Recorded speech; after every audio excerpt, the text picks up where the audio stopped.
going on, Tamers? It's your boys, the host of DigiPod, the digital podcast. With me in the studio today is Gino. How's it going?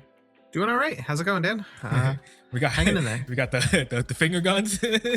Listen, that was a throwback, the 80s throwback on that one. No, where was? Oh, me and my buddy hung out with my friend the other day, and we went to get Taco Bell because that's just our thing. We go get Taco Bell, and no kidding, we were in line, and the guy hands the lady like a taco like party pack, like one of those big boxes, right?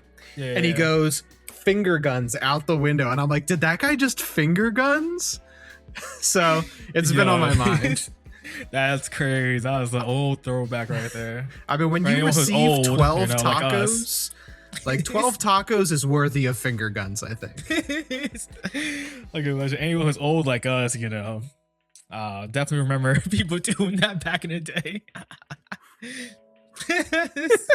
Yo, the one for basketball, people do that. So when they hit a three, they'll go and then put it down in their pockets with the threes up. Yeah, holster. It's quite funny. That's great. It's great.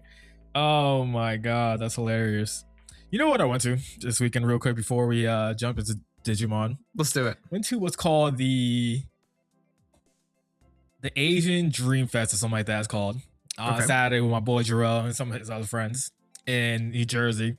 And I've never been to the American Dream Mall. Have you ever been there, Gino? That place it sounds really familiar. It has two indoor like theme parks or whatever. One's like a water park.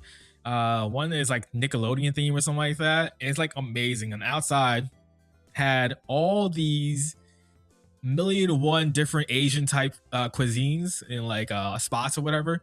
A little expensive. Some of it was over expensive. Sure. Some of it was like the most delicious thing ever. And I'll go to it again because that food was slamming. What the funniest part, I don't know the names of them. I just you just know it was good. One was one thing it was a thing called bacon on a stick. It's like this like 12 like a whole foot long of bacon is like covered in like different sauce. It was like teriyaki sauce, something like that. Sure. Slamming. It would have been 100% better if it was warm. Mine was like kind of cold. So it was like I could tell it tastes good, but if this was hot, this would be amazing, right? I had something went to a spot called Canto Filipino Barbecue, and they give you like a full long stick with like chicken or pork on it, and it's like barbecued, and it's so good, so good. What else? They had some other stuff. There's one thing that was disappointing. I forget what it's called though, but it's like this weird like I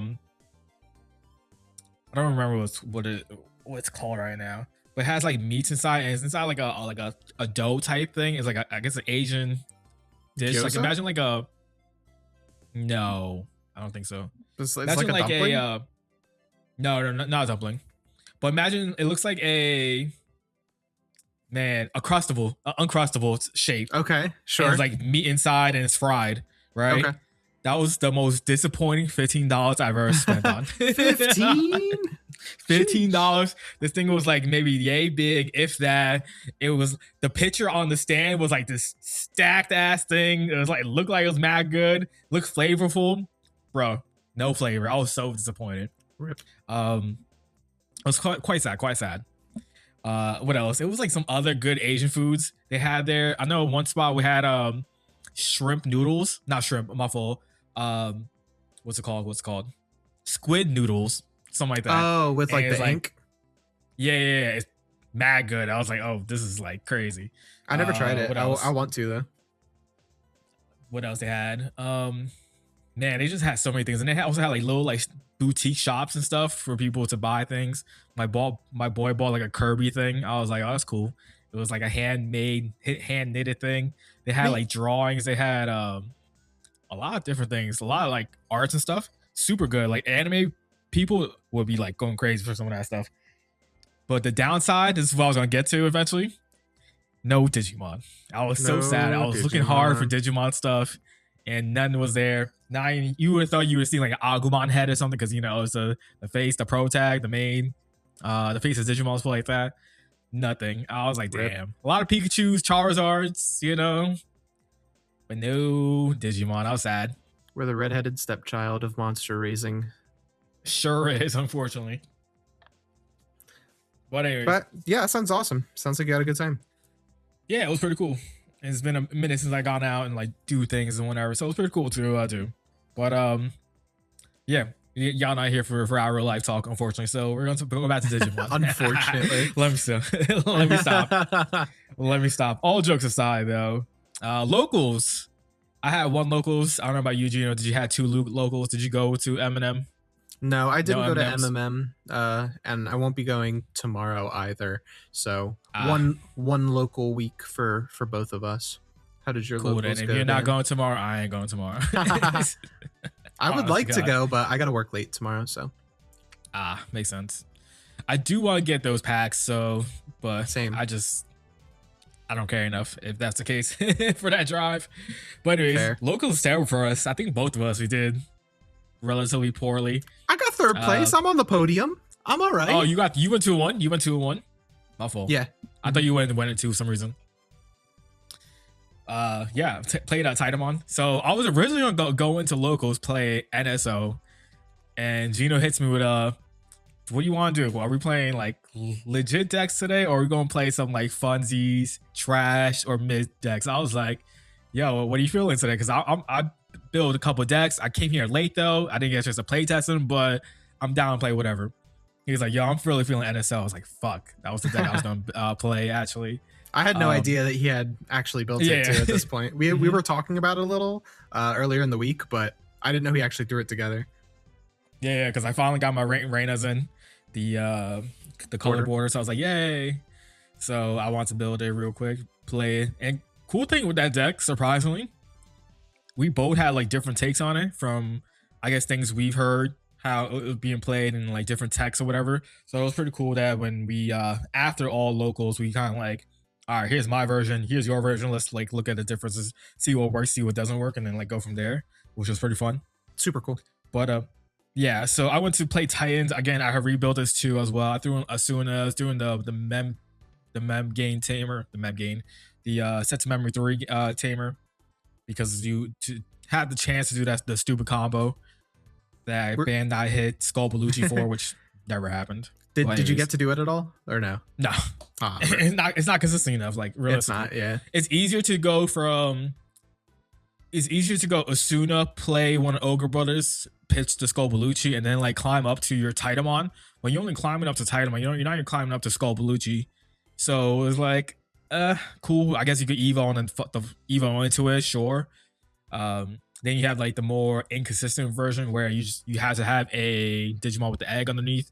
right. Do the Asuna play, pitch Titan Bellucci, do that, bring it back, all that good stuff. But it's like, cool thing I did. Played Asuna, not play Asuna. Start a turn, Asuna effect, bottom deck, played something. I think it was like to pop something on board, I don't remember, or suspend. Trash a card, activate Mat, gain the memory, and then unsuspend phase happens. Well, draw unsuspend phase, so I get them extra memory off of Mat because I'm already at 3. I went to 4, and within that same game, I went to 5. Same turn, I went to 5. Cool little combos you could do like that with the Asuna. Which is interesting, but like Skull Bellucci need to get hit just because it is. Nah, there's no way. It's just no way. It has to be what future stuff is coming out, because in current format of this game, even if you could do the whole nonsense of going Asuna, play Ogre, trash Skull Bellucci, affect Skull Bellucci, Evo into the other Skull Bellucci, trash a card, Evo into Titamon, and then bring it back. Okay, like. You need to have Titan Bellucci to swing with that anyways. So if you don't have it, like doesn't matter. Doesn't matter what you just did. Cool, you have that. Next time just deal with it anyways. That's the downside with Titans. It feels like you are going crazy and doing a crazy combo, giving them a lot of memory, but you have a nice wide board with cool stacks going, or you just do nothing because the deck just is very fragile. And that's my experience, unfortunately, on locals. Round 1. After we said, yo, everybody's playing kind of like mid to jank decks because our other boy was like, yeah, I'm not playing anything good. Round 1, I get hit with a Huey. I was like, oh, all right, cool. This is what we're doing.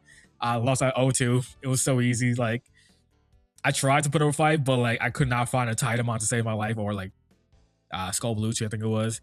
I couldn't find Titan Bellucci in time for anything, and he just goes combo. I was like, And Yeah. this was full And power that thing hoodie, could by do. the way. That he wasn't playing Yep. banlist hoodie.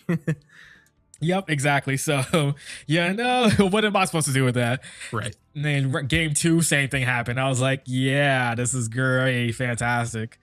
Um, round two, I played against. Technically, I had a bye, but my other the guy that I played, Hudie, also was supposed to play someone else, and they dropped or whatever. So we ended up playing each other again. He was playing Cross, and I was playing something else. I think. You were playing No, I NSO? think I.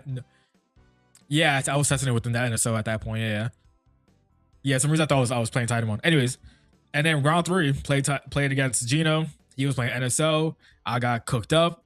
Could not find a Skull Bellucci, Titan Bellucci to save my life. And yeah, that was it. How was your So, Lucas? as Dan said, I played Nightmare Soldiers.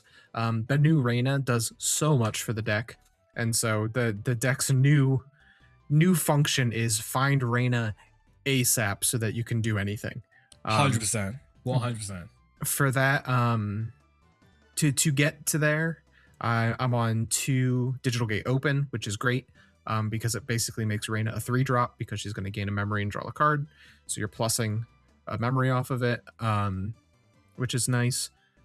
The big problem with the deck for me anyway, I've made some changes already, is I really need enough memory to be able to do an aggressive Myotis Mon turn as early as possible. So I've made a couple changes. I added some memory boosts. I wasn't on any memory boosts before. But my primary mega is actually Skull Mammothmon, because if you can climb into Skull Mammothmon and keep turn on it, Skull Mammoth plays a body, and then you can swing Myotis Inherit, kill the body, and go into Bolt Bouter right then and there if you have Reyna on field, which is really nice. And Skull Mammoth is yellow and purple, so it can DNA with itself, it can DNA with Calismon, it can DNA with Piedmon Ace, whatever you want to do. And that's another problem with the deck, is that you need to use Piedmon Ace, and aces are not good in the game right now, basically. Yeah. I'm only on 2 Piedmon Ace, and sometimes I want to see more, and sometimes it's like, well, when this Bolt Battle blows up, I'm screwed. So, really fun deck. Having a lot of fun with it. Round 1, I played against Blue Flare. Good old Blue Flare. Blast from the past. Surprisingly, it was a very competitive game because both of our decks are just not very good. So it was like a low power battle. It's really, really fun. Interestingly, I have a weird matchup into that deck because I want to swarm, and Blue Flare wants you to swarm so that you can stun everything and get multiple checks and stuff. It has De-Digivolve now and Bounce with the newer Metal Greymons and the newer Zeeg Greymons. I say newer, but that's like how long ago, like EX4 or something. It's been a minute. Yep. Yeah. But not much to say about those games. They were pretty straightforward. I found my stuff before he found his stuff. Calismon was a huge MVP in that matchup because he spins Tamers to the bottom of the deck. So, you stocked all that stuff under your Kuriha, bottom deck it. And Calismon really came in clutch several times. I had a situation where he hit Nightmare Soldiers out of security, a face down security. I play Skull Maramon, and then I go into Calismon. That's 3 big checks out of nowhere. Very fun. So yeah, I got that one 2-0. And then round 2, I played against Lusamon. And believe it or not, I lost to Lusamon, and I had the craziest turn. It's basically just I need Reyna on the field, and so a lot of the time the deck is play Reyna, build your stack, push out when you're ready to pop off. And Lusamon is constantly saying, hey, you want to delete one of those Reynas? And my answer is always no. I cannot afford to delete a Reyna in this deck. Absolutely not. Right. So he's getting all the value off of his Lusamons every turn. Really hard for me to fight back. But I had this crazy pop-off play where I had 3 bodies on board, a 5, a Skull Mammoth, and a 3. I swing my Skull Mammoth, and it dies. I have Scapegoat in my security, so I Scapegoat the 3, trigger my first Reyna. I had like 2 or 3 Reynas on field at this point. go into bolt bout. Bolt bout do the thing. I get like a security burn. I swing. Bolt bout dies. I scapegoat one of the bodies he plays out. And now I have the ability to make a Talisman. So I make a Talisman with my second Reina that has Sec +1 and the Unsuspend off my Otis. So he's at 3 security. I had just swung with Bolt Bout. He's at 2 security. And his Lucamon is actually bigger than me because I think he had Satan mode on field at this point. It's actually bigger than me. And I wasn't getting the normal Sec +1. Or no, he had 3 security left. So I go, okay, swing, kill Bolt Bout to unsuspend. If all 3 of these security checks go through, I just win.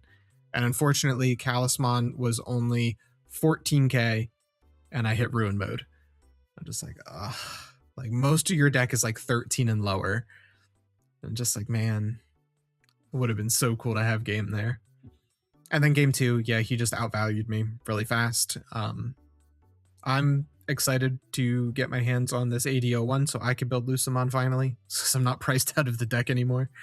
Yeah, just like NSO, that tamer did wonders for Lucamon as well. I'm sure you probably saw the value it gave him as well. Yeah, for sure. Just having, here's 5 memory to do what I wanted it to do for 5 memory anyway is pretty good. Not to mention the additional fuel that you get, the memory setter, and the value that he continues to give. So yeah, it was the off-brand novel battle of Liberator. But it was fun. It was a good time. Hey, Chitose made a wait, no, wrong ones. Never mind. Wrong one. Chitose, we'll talk about Chitose later. Yeah. All right, and then my last round I played against Dan. Like he said, he was having a really hard time trying to find his megas, and I had my setup pretty early. I remember one game he ended up doing 2 checks with Titamon Alliance, and he hit the other piece I needed to DNA a Talisman. And he's like, all right, I'm just going to swing over your Skull Mammoth and get your major threat off the board, not realizing that I had Nightmare Soldiers in security face up. So I'm like, okay, I'm just going to scapegoat and then DNA, and now you're cooked. Because now I have 2 megas on the field, and I had Bolt Bouta in hand, so I can swing whatever I want to swing. Talisman was on 3 checks because it was a Skull Maramon stack. That's just GG's. I love Bolt Boutamon. He's really good, just hard Evo too. Digivolve 3, neg 6 on the field is really cool. I really love the deck. I hope in, what is that, EX12, when we get the family decks, I hope we get some pieces that we really need. The deck could really use blocker or some way to self-delete so that you can trigger Reina. Blocker would be great because then you're like, okay, go ahead, swing. I'm going to block and then trigger Reina, which would be great. And maybe just some other ways to accelerate the deck a little faster, ways to get Reina out, or ways to get your field spell in security, because Scapegoat is very, very important. So, fun locals. I ended up with 3rd place after that. So, I was here for a good time, not a long time, and I did better than I thought. So, I'm happy about my locals. Man, I should have probably played NSO myself. Just because Titan, the Titans deck currently, just, I love playing it. I think it's such a fun deck to play, and like when you do the pop off, it feels crazy. But man, that deck recently just hates me. The deck, yeah. Decks. You said it best at locals. The deck is either gas or ass. There's no in between. Yeah, exactly. You either pop off and go crazy, or you do nothing all game. The pop off feels like a tier 1 deck. We do nothing. It feels like the worst shit ever. Yep, basically. Poor Titamon. Yeah, it's so funny. It's so funny. Hopefully with BT25 we get really good support. We've seen at this point, we've seen the Witchmon. That Witchmon's fantastic. Really good. Yeah. And we just now got a Dorymon as a release. Dorymon's pretty good. It's the same Suno Dory climb together. Dorymon, opponent's turn. When one of your opponent's Digimon attacks by trashing 1 card in your hand, one of your Titan trait Digimon unsuspends. So that means you can pop off the Witchmon inheritable if you have it in stack. That means if you're on Titamon, you can get the all turns, play another body out, and potentially affect their stack, like their combo or something. It's fantastic. I think it's a great card. Can't wait to try it out myself for it. That's really good. Yeah, I'll dig it. Yeah, for sure. The With that being said, short locals talk this time around, nothing crazy. Hopefully next time we do way better as the usual, the norm. This was a abnormal week. The finals is what two people that normally are in the finals, so congrats to them. For sure. Mr. Lucimon player Joe himself was in the finals against Hootie. And next week it'll be back to normal. We'll be back to regular programming, you know. Yeah, when we sat down, I was like, "Damn, what are we feeling? Are we gonna do?" Like, my thoughts were either play garbage, which was NSO, play mid. I was feeling Crossheart, or play good decks, and I was gonna play Vortex Dramon. Everybody thinks Vortex Dramon is a meme. I don't think so. I don't think so.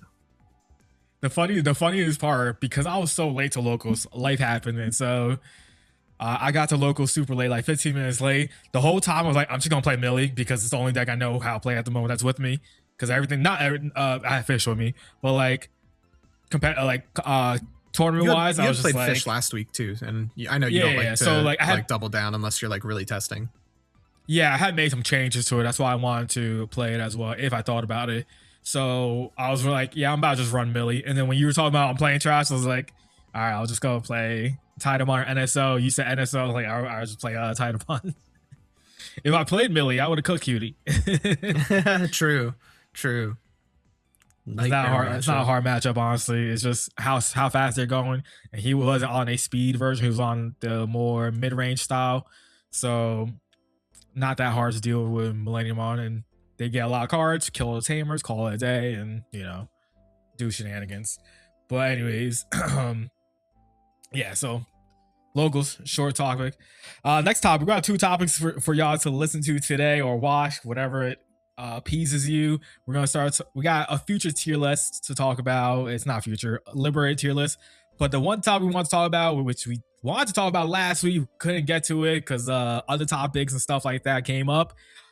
B-Break just finished the tactics arc in the anime. Episode 24 released this past weekend, which then culminated in us getting his level 5 in card game and in this anime. His name is Monarch Lizamon. If anybody who doesn't know, you should know. We also got the first dual card for B-Break and the Monarch Lizamon, and that card is busted in my opinion. That's a really good card. I'm excited to play that deck, and I'm excited to see where B-Break goes from here because this was a phenomenal arc. Gino, if you want to talk more about what happened, it's been a minute. We were supposed to do like a weekly B-Break talk and whatnot, but things happen with pods and stuff like that. Sure. So, spoiler warning, obviously, if you haven't watched the tactics arc yet or finished watching it, just letting you know we're about to talk about it and potentially spoil things that you might not want spoiled. So there's your heads up. Come join us later when we get to the Liberator tier list if you don't want to be spoiled. The tactics arc, I love tactics. You got Granite and Ludomon, you got Raito and Monodramon, and you got what is her name? Hotaruko and Siakomon. Awesome. I love them. We learn all about them throughout this arc. We learn how Granite is like from this war-torn like backwater country or something. Third world country. Third world country. And like the loss of his like only friend / possible love interest. Really cool. Really dark. I thought that was a sister. Maybe. I don't know. We don't really know. We just know it's a girl and her name is Stella. But she's most likely destroyed by bombs and shit. But we got Ludomon coming in clutch to protect Granite. Ludomon's arc is fantastic. I think Ludomon and Granite are my favorite of the tactics group and of this this sort of thing. You know me, I'm a Ragna enjoyer, so naturally I love me some Ludomon. But really cool to see these characters come out of their shells. And they all have like a different like they're really well developed characters. They're written very well. They all have their own motivations. It all makes sense why they're fighting for tactics and why they eventually kind of, I don't want to say turn on tactics, but kind of disband from them. Um, and man, the bad guys are so good too. Like Naito is really cool with his Gigasmon. And the First time Gigasmon became relevant. yeah, right. Because he I was wasn't hoping to shit see more in Grumble. Frontiers. I was hoping to see some Grumble and see some Slide Evo, but nah, it's just Gigasmon. Rio had some awesome, dude. I don't even know where to begin. Where should I even start with the tactics arc? I don't know. Like, oh man, let's see. There's a lot. There's a lot to like break down here. So like we meet, like you mentioned before, we meet the 30 characters who have their own Digimon as well.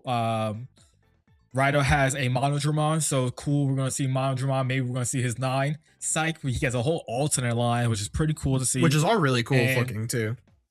I don't remember their names right now. Do you remember their names? Ramphomon is the champion. Ramphomon. Okay, Ramphomon's the champion. Yep. I forget what the ultimate is, but we only see it briefly, and it's really cool. Right. Twice we see it, and he goes berserk. I think the cool thing about it is that within this arc, it's like a whole 10 episode arc, maybe 12 episode arc. 12, I think. You see not instant, but we see like good character development from each of the new characters. Plus, obviously, our main character, we see the character development. We learn more about Kaio, right?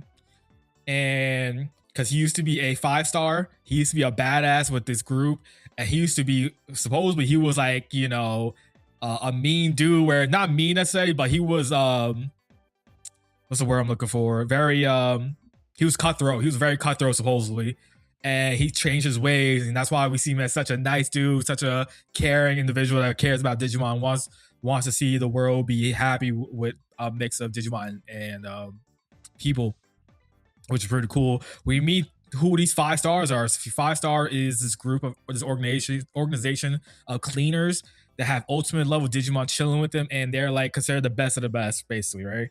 Right. One's a water tamer, one's a earth, one is fire, one is, I don't even know what Gokumon is. I think he's technically gold. I think the gold, yeah, gold. And we don't know the 5th one, I believe. So we have Marine Chimeramon for the water. We have Flairmon. We have Gokumon. We have the level 5 for Pyramidi. I forget his name right now. Proganomon. Just think spaghetti sauce. Yeah. Proganomon. Yeah. And there's a 5th one, but we haven't seen him yet, I believe. Right? I feel like we should have. I feel like we've seen all the 5-stars. I'm There's open one up I'm the missing. beat break. I don't Keep remember talking. Go ahead. All right. And we finally meet them, find out what they're about. And we're kind of low key. They're not really good guys. They're kind of bad, but they also all have their own agendas, it seems like. And we find out in, you know, the leader of tactics, he has his own agenda against the group as well. And he's like the first real main villain of the series, which is pretty cool. Yeah. And Proganomon, we see Proganomon go to work and fight, and he becomes a Pyramidimon. Seeing Pyramidimon in anime is so badass. It's really cool. To me, Pyramidimon's design was a villain's design to me. Like the way it looks, the way it's portrayed. I know in Liberator, obviously that's where we know Pyramidi from, which is closest Digimon. He is not a villain, but he just oozes villain vibes to me, and comes out in here. He was out here effing up people and stuff like that. But yeah, it's so cool. I don't know what else to talk about. The cool thing about the Tactics group, and what I hope moving forward, is that they all each have their own arc, and they go through such like good character development. And it doesn't feel rushed per se, because it's only like I said, 10, 12 episodes, but it feels right. And with that, it gave character development for our main characters as well. So like, for example, with Raido and what's our main dude's name? Oh my god. Tomaru? I forget the names right now. Tomaru, there we go. Like Tomaru goes through some growth as well, because he sees like this guy's supposed to be a genius, but yet he doesn't know how to control his emotions, and he's like, yo, like this is not how you're supposed to help your Digimon. And you see like that character growth between him and Gekomon. You see their bond forming even stronger than it was previously, and it's just like great to see. I think it's super cool to see, to the point where at the end, Rido comes back and is like, "Yo, you're going crazy. Like you told me control my emotions. Slap, what are you doing? Get control. And you know better than me." Really cool moment. And that's how we see, And that's how we see Gekomon kind of like a little warp Evo into Monarch Lazamon. By placing one Armalizamon underneath your Gekomon, you may digivolve into Monarch Lizamon. That's basically what it was, right? It was just super cool. And then same with the others, right? Like you mentioned, Granite and the girl, I forget her name too right now. Hodoriko. No. For the good side. Oh, yeah. So Reina, that's what it was. Like they have their own. They help each other with their character growth as well, which is pretty cool. Like she helps him see like there's more than just being dead, right? Like because all he wants is just die, basically, which is so depressing. He's very suicidal. He's very mental illness, I guess you could say, and he's always feels alone. He's got. And she shows that he feels. Exactly, that's what it is. And so she kind of shows like, yo, you got fucking Ludamon. Like this is your partner in crime. He's gonna be here day one. Yo, and it's just cool as fuck. Reina catches Ludamon with her bare hands. Yeah. When Gigasmon throws it, that's insane. That's Marcus Damon levels of awesome. Yeah, definitely. And what was cool, and then like she has her own character growth because of him, because she tries to understand like other people as well, feels like, because she didn't understand why he was like this for someone who has a group and stuff like that. And she was kind of a loner in the beginning, and then she found her group and stuff. It's really cool. And then same with your favorite character and Makoto, my boy Makoto and Hodoriko. She's poor. She was used to be poor, and she just wants to provide for her family. Exactly. And so she goes to college. She's trying to become a scientist or something like that. And then she collects debt. Like the work isn't paying off, and so she ends up joining Tactics basically. And they were like, "Yo, we'll guarantee pay off your debts. Don't worry about it, but you gotta work for us." Yep. And especially since she got a Siakumon out of nowhere while testing and stuff like that. So, and then the reverse side, Makoto, he comes from a rich family, and so he had everything, literally everything handed to him, and he was like, "Nah, fam, I don't want all that, and I'm gonna go be with my Digimon." Basically, it's kind of like what happens. Because he wasn't really, I guess he didn't like being rich per se, and so I think the idea was that he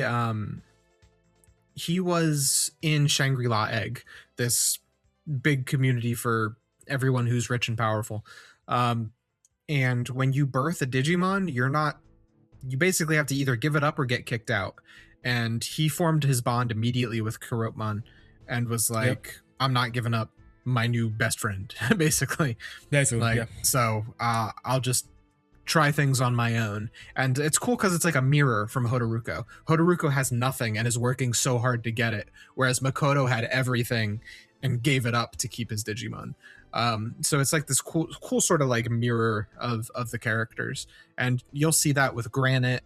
Like Granite's a character who has nothing and doesn't strive for anything more, whereas Reina had nothing but then strove for a family and a place to belong. And it's like you see the mirror of these two characters, and it's really cool. Kind of similar with Tomoko. Oh my god, I'm so bad with these names sometimes.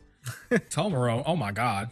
Again, I'm the Gekomon guy. The Gekomon guy, and Monodramons. Monochromon. Yes.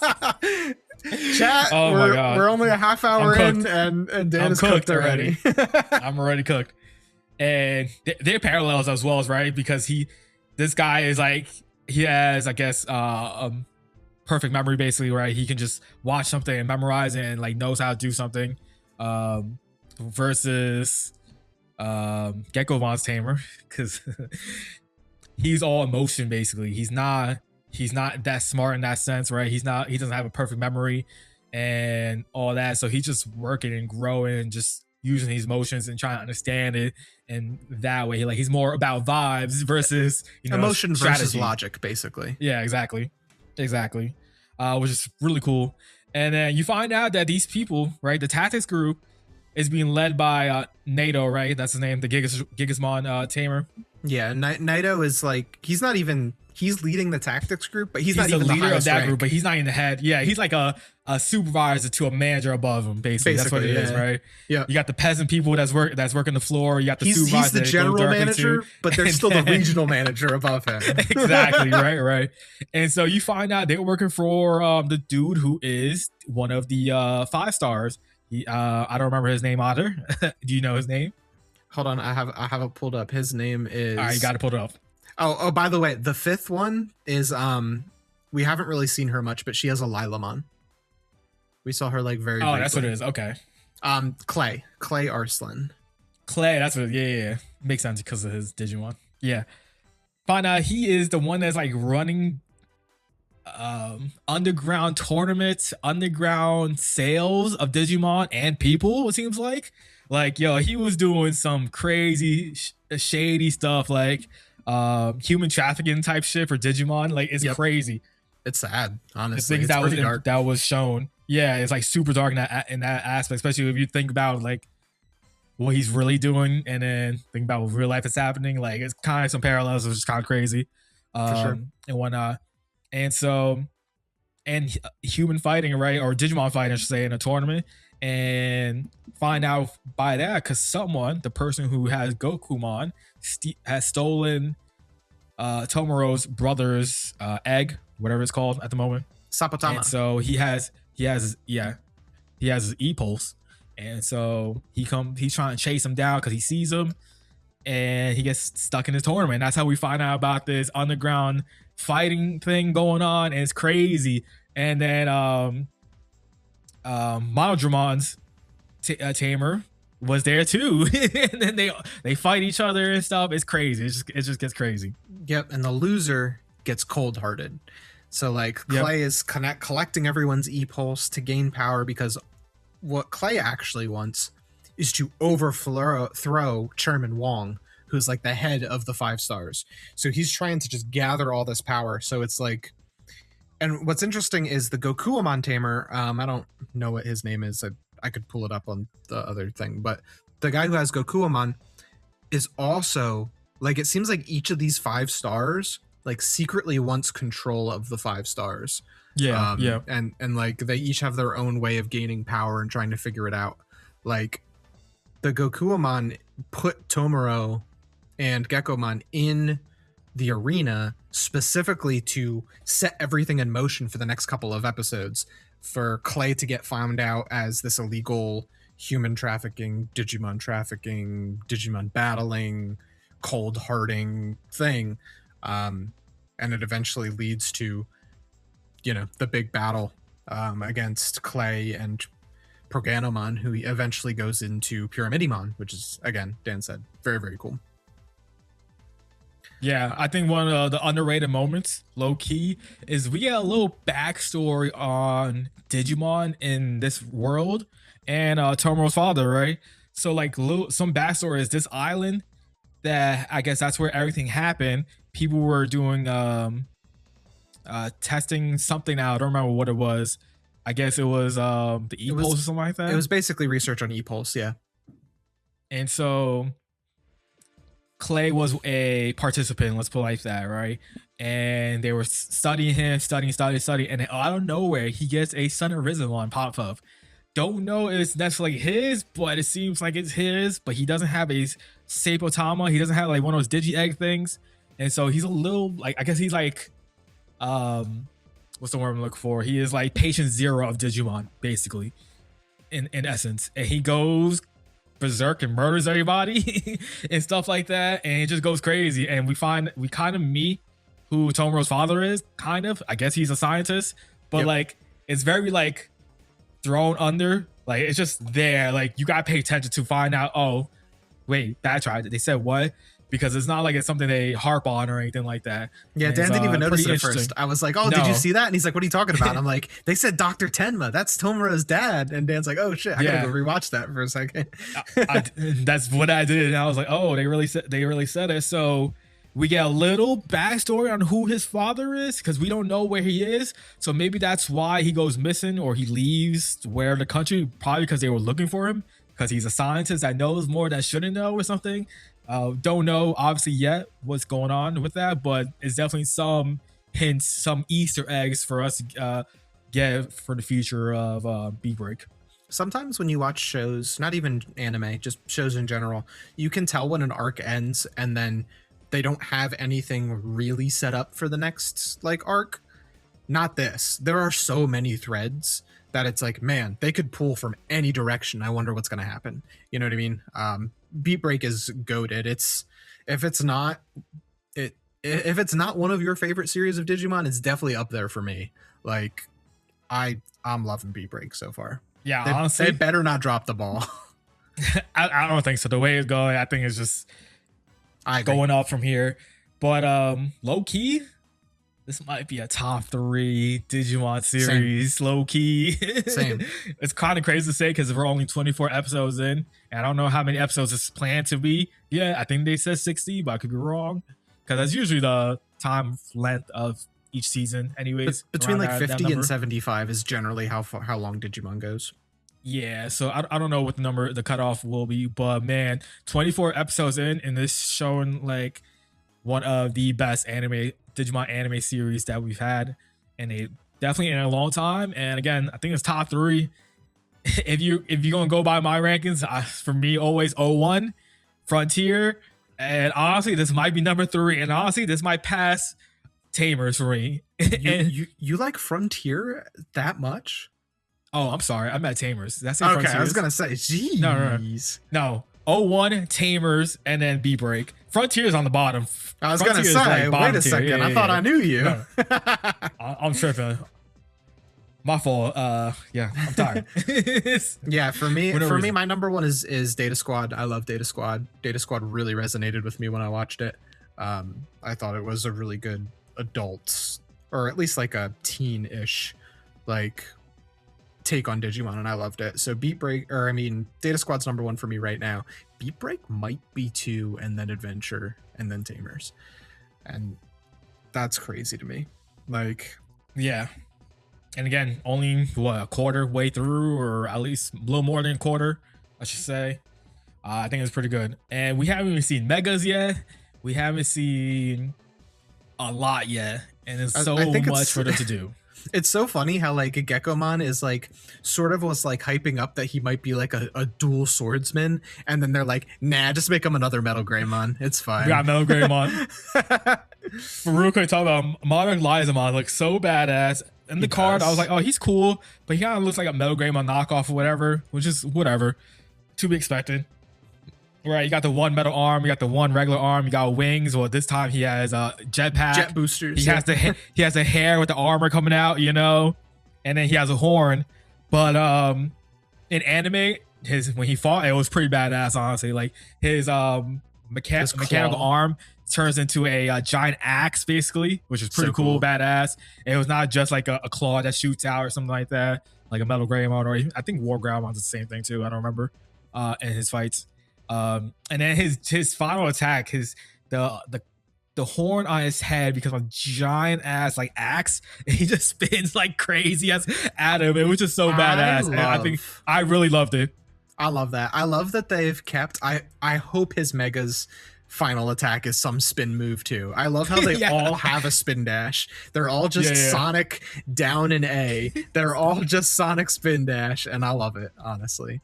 Hey, even if he turns into a War Greymon knockoff, as long as he does that, I'm good with it. Exactly. Oh my god. We honestly don't know where it's going to be. Crazy thing is, for Beat Break, we got revealed a starter deck, and we got revealed the Mega for Kyo's Mega, yeah. Kyo's Digimon. His names are terrible. I don't remember his names. It's like Harakirimon or Habakirimon, something like that. Habakiri. Habakiri is the Mega, but I'm talking about the champion in the the ultimate Oh, form. Have we seen Cougarmon. Hapakarymon? I thought we were going to see Hapakarymon this arc. Like I I thought so thought too. this was going to happen. They were going to save him, and then he was going to be the one Bounce to back. save him and beat him up. Clearly that didn't happen. So I'm curious to see when we see him, because if that didn't happen, then I feel like it's going to be a hot minute before we even see Hapakarymon, and Right. or it'll be by the time the Stardex drop is when we'll see him. I guess we'll see. Who knows? All I know is that Beat Break is awesome. Y'all should watch Beat Break if you haven't yet. Yep, definitely. It's fantastic. We got a new arc coming up. We're gonna see 3 new tamers, and it seems like they each have 2 Digimon or something like that, or like there's 2 Digimons attached to them somehow.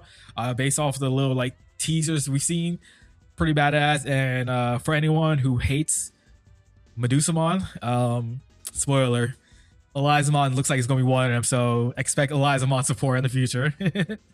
Let's get it. I'm cool with it. I love Beat Break. I'm excited. Yeah, I'm excited to see what they do with decks that are interchangeable. So like obviously Pyramidimon is in Liberator and Beat Break. Does this Pyramidi version work with the Liberator version, or is it a completely separate deck but with Clay as the main tamer, or are they like interchangeable? Should be interesting whenever that time comes up for the card game.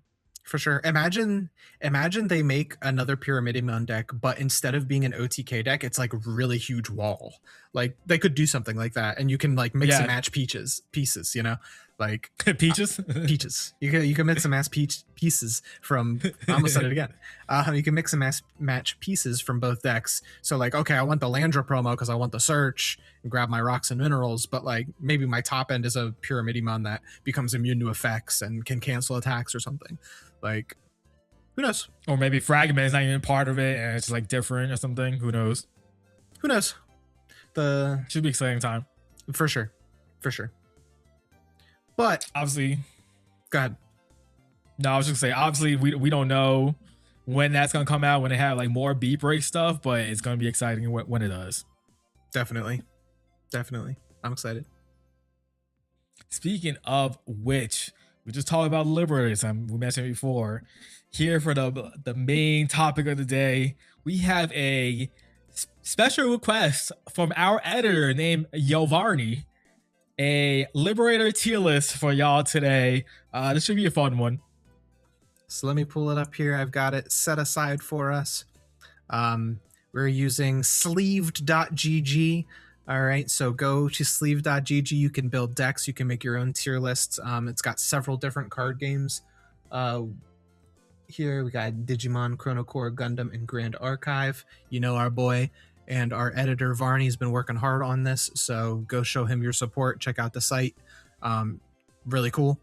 And he's just added tier list functionality. And so we have created a tier list for every Liberator deck. So that includes the comic and the novel.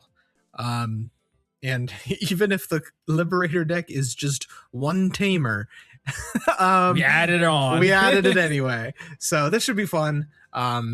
We've gone with a different sort of feel this time. Instead of doing like meta defining and competitor, we're just talking about Liberator in their own, like we're ranking Liberator against itself basically. So we've got competitive, we've got goated as our number 1 tier, then competitive should speak for itself, right? So goated is a very good deck. A competitive deck is one that can compete.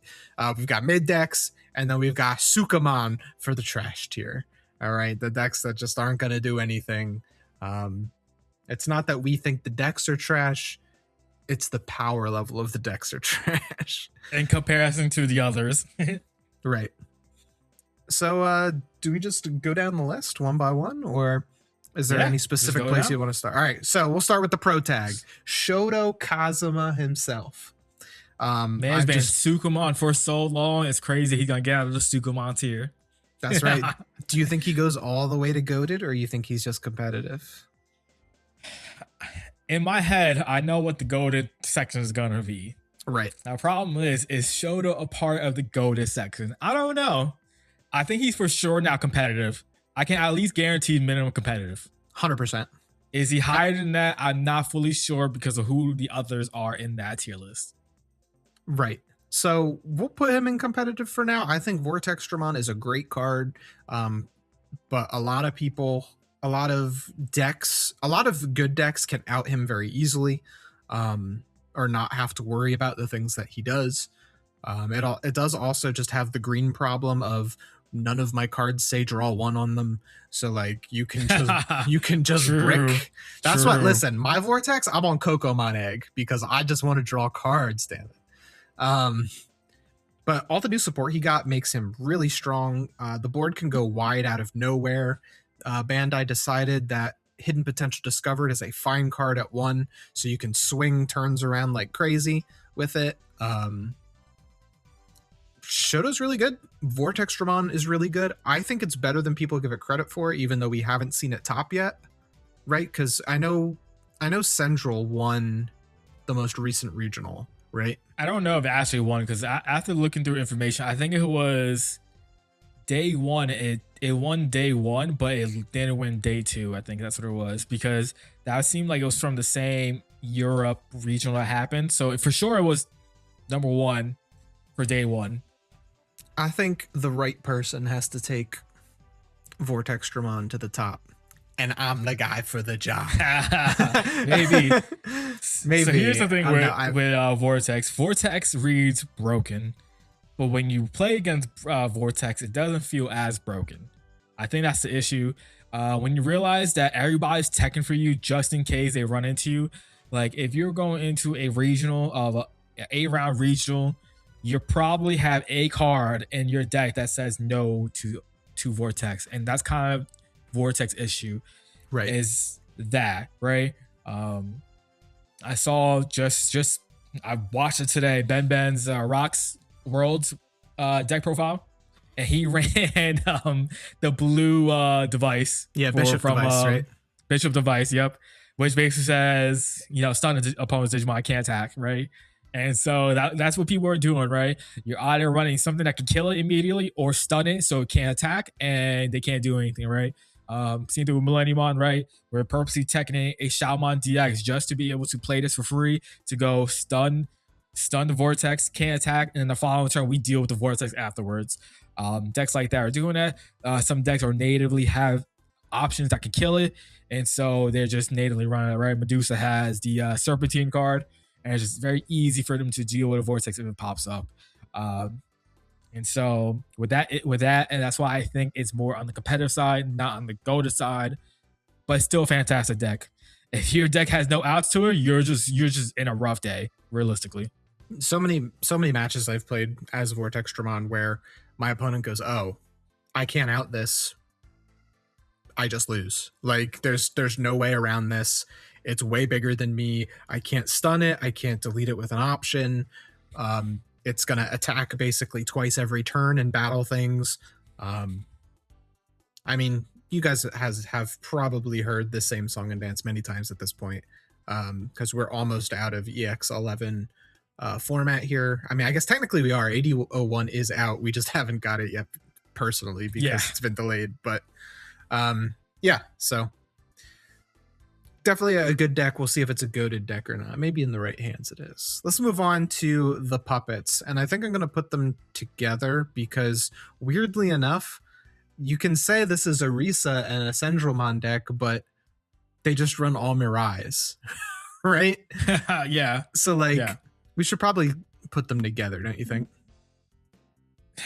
That's tough because what one and what Top Worlds, it's not the same deck and it's very interchangeable. So we can just talk about them together if you want. Yeah.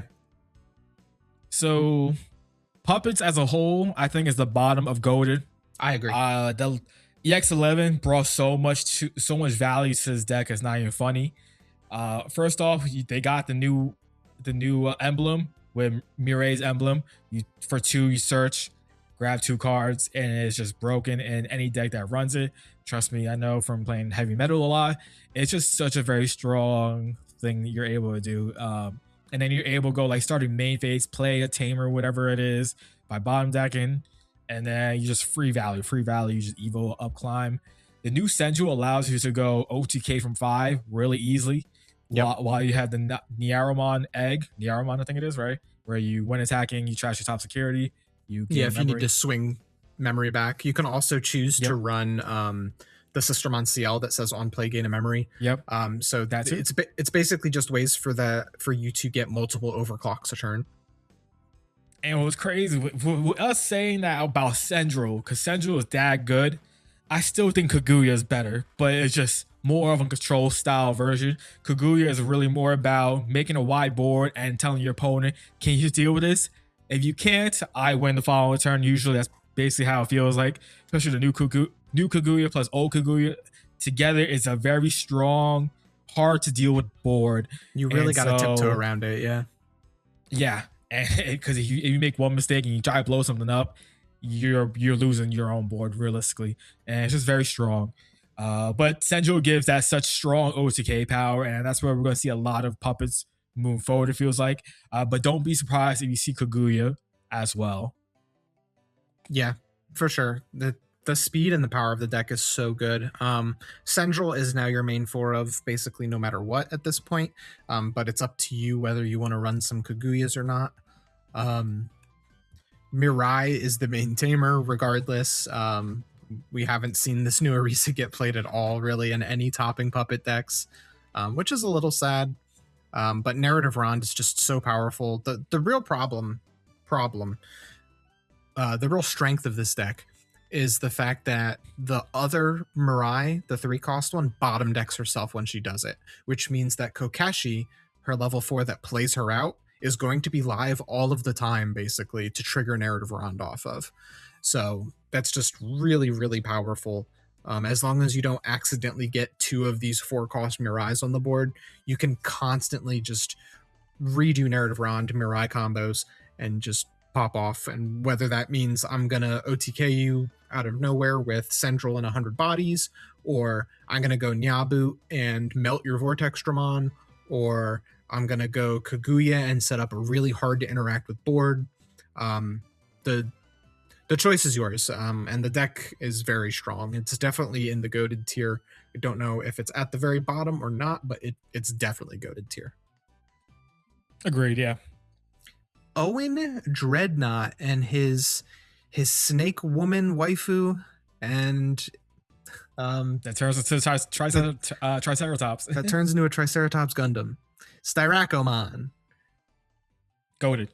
There's no 100%. question about it. One world. It can't be anything less than goated.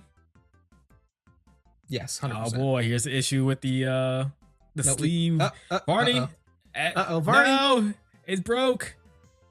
All right, this is still a work in progress, guys. So bear with us. There's some issues with this app that Varney needs to fix, and by the time y'all get to use it, I'm sure it'll be fixed. Yeah, looks like we're just not going to be able to order unless I do it the long way. It's fine. It's fine. We can talk and order at the same time. It's fine. Yeah.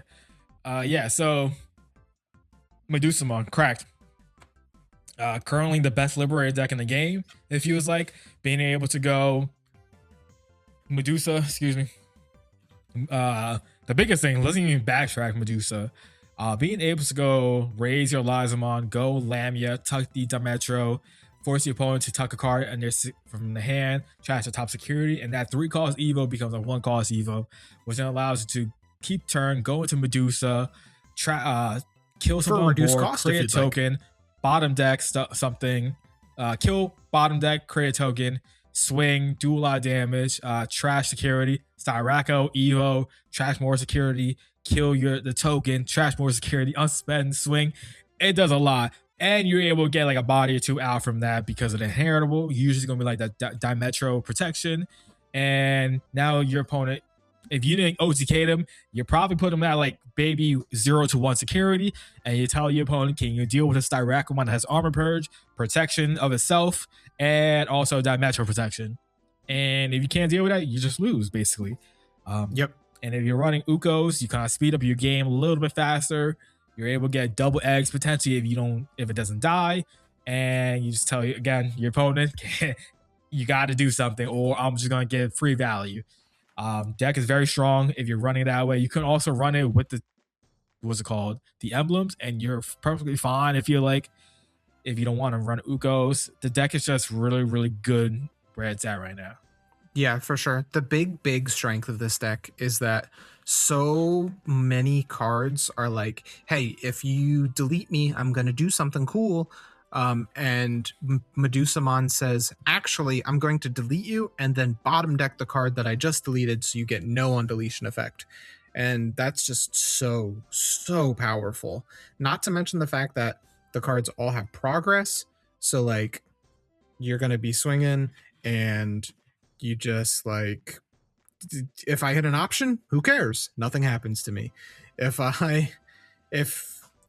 aces try to exist, who cares? Nothing happens to me. So like, Progress. Yep. yeah, progress is really good. You've got raid, you've got piercing. The only problem with this deck is that it is a red deck, and therefore it does not draw cards. Like, you gotta boost your consistency pieces. You gotta hope you get your Owen out early so that you can get draws off of stuff. But yeah, the deck is really powerful. It can OTK out of nowhere. It has incredible comeback factor. They gave Medusamon Rush. Why did they give Medusamon Rush? That means that even if you clear their board, if they had a scramble or the Owen that plays Elizamon back out, guess what? Too bad. That ass is mine. the deck go crazy. Easily goated. Best Liberator deck, probably, and possibly the best deck in the game right now. Yeah, it's definitely up there of what's the best deck in general right now. Really, really, really good. And you mentioned before, you forgot about this card. Yo, Owen 1 with double shadowing. I'm just saying. Goated. Just for that, Shadow Wing puts it down to Sukumon tier. Psych. Speaking of Sukumon tier, we got the first Sukumon tier deck right here. Oh no, my girl, Violet. Yeah. No questions asked. Unfortunately, Ghosties is not Sukumon tier. It's not that good. Unfortunately, it is what it is right now, and it has some legs. Like, there's things you can do with it. But at the same time, you can talk more than I can about it. So Ghosties is one of my pet decks. I've been trying Ghosties every format. Every time it gets a new card, I think this is the card that makes the deck insane, and then it doesn't happen. It's just real bad, man. Owen bottom decks it before you get your on deletion. Any sort of bounce is just, you lose instantly. You need to have Violet to give Rush, but she's also the Violet that gives you the comeback factor and lets you bottom deck and play more Violets. So it's like, it's almost like the Rush is on the wrong Violet. The deck does stuff. It's a very fun deck to play. It's one of my favorite decks to play right now, but it's just not strong. Like, it's just not doing enough. And like, because you're going to build one stack, get maybe 2 checks on a turn, and then that's it. You're going to build a big wide board of ghosts maybe, if you had everything, which is good, but it still feels like it's just not enough. I don't know. Yeah, it's hard to say. It is, because like, again, it does technically, it sounds good on paper. What like a lot of other decks do in this game, right? You build a stack and then you go like super wide and you try to win, but the problem is this deck doesn't try to win. Like, it's so weird. It's hard to close games. Weird. Like, you do gain, when you do the full combo at the end, you do still have 4 bodies on board or whatever, but like, they just don't do anything really for you. And in a game where if anything doesn't do anything, what are you even doing? I don't know. It's very weird. Unfortunate, because I like Violet as a character, but man, the deck is just ass. It really is. And like, Necromon and Dullahamon are such cool designs. They might be my favorite designs out of all of the Liberator Digimon that we've gotten. And it's just not enough, man. It's just not enough. The new Necromon's really good, but the rest is just kind of okay. You have to better player people to win with this deck. Like, equal power equal skill level players will just walk all over you with almost any other deck, unfortunately. Yeah, Yao. definitely. What do you think of Yao, Dan? My go. She is my go. For me personally, she would be in goaded, but I know she is not. The short queen. I would put it in competitive though. I would You think 100% so? put it in competitive. Yeah, it's array topping. Array topping regional. Top Okay. 16 over Vortex. I'm just saying. Okay. Deck is I'll give it cracked. up. Honestly, honest to God, if it wasn't for the others being able to do what they can do, this deck can do as much crack shit as the others. Honestly, being able to go into Ariamon, spit a board out, and do like 7 checks. Technically, even though you don't do 7 checks, but you can potentially do 7 checks. It's really cracked. The new Ryugu is the best Ryugu we've gotten. Is instant 4 By of far. being able to tuck a card, underneath to bottom deck, whatever. It's fantastic. Mind you, it's a wet Evo on play when attacking, so it allows you to be even more aggressive with the deck, which is what the deck. If you're playing a Liberator focus Ryugu style deck, that's what the deck needed to be more aggro from the 6th spot, to go into your 7 to allow you to do the OTK combos, because this allows you to do OTK from 5 with Ariamon. Ariamon is still a really I can't say broke because Magnetic is broken and Styrackle is probably, those two are probably better, and then Vortex on paper is probably better, but Ariamon does as much broken shenanigans as those others. Honestly, being able to spit out 3 bodies and then you go, all right, I'm gonna take one and then 2 unsuspend and then bottom deck something as well. It does so much. It's fantastic, and it's such a good closer for any fish deck in my opinion. For 4 costs too, crazy. Yeah, It's for just sure. so good. We need better Marine Bullmons, but we still have one good one, and the other one's ass. Don't want to hear anyone talk about that. You don't know what you're talking about when it comes to a Warper. Well, here's the thing. That's why we run Mega Siegramons, because Mega Siegramon is the GOAT. Here's the thing. Like, there are so many good cards that have the words aquatic on them. Like, you've got Sea Animal, yep. Sea Animals and aquatics. There's just the sea is very deep, and you may pick any one of them out. You've got Shikyu if you need end of attack, play out and get some extension. You've got Mega C to get yourself unsuspends. You've got Seadras with Rush. You've got Seadras that give Rush. You've got Huan Kun that prevents you from getting Vortex Dramond. Like, you have ways to protect yourself from battle. Like, you have in archetype hybrid for game that searches for you. Like, sure, yeah. The deck is honestly pretty good. I'm talking myself back up to it. Yeah. We're gonna put it above Vortex because I almost forgot about Huan Kun. Huan Kun was a card. I'm gonna see if doing this will let me organize. I figured it out. Yes, it works. I figured it out. Let's go, chat. W's in the chat. W's in the chat for us. So yeah, fish is good. Also, the new Yao that came out EX11 is fantastic. Start a main, you're able to tuck a card to gain a memory, and then on Evo, you're able to draw a card, and you decode, you can stun something as well, which then pairs into obviously the emblem very easily. You just go, Evo up to your 2 suspended emblem, go into your 5 for free, and then like continue doing combos or whatever, or 5s to the 6, whatever it is that you need. That needs to be, you just chain up the Evos, which is crazy as well, especially if you're multiple or anything like that. And plus, being blue, you just natively have a lot of draw, so you're able to draw those cards a lot. And like, this has nothing to do with the strength of the deck. Every Yao has such a distinct design. Each of her designs are like so different looking. She rolls. Big Yao fan. Yeah, they're fantastic. All her arts are just fantastic. True. So we're gonna skip because the way Varney's deck builder put him at the end. So we're gonna go straight to Cool Boy. What do you think about Royal Knights in the current environment, Dan? Oh, okay. Ooh, interesting. Very interesting. I'm not sure.